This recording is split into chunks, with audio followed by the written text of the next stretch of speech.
issues that have to do with the impact of load shedding.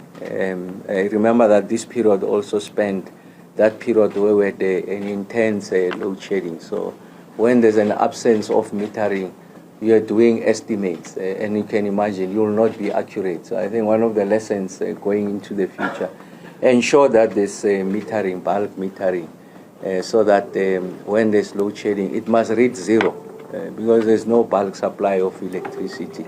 And we have found that to be a challenge in this instance. And I think City Power was correct to say that, but during periods of load shedding, some of these issues were not accounted for. So those are some of the things that we're able to take account of, and what are some of the wheeling charges in parts of the city. Those parts were not factored into the computation of what was the bill that was given to City Power. But Sanedi will give a much more technical report.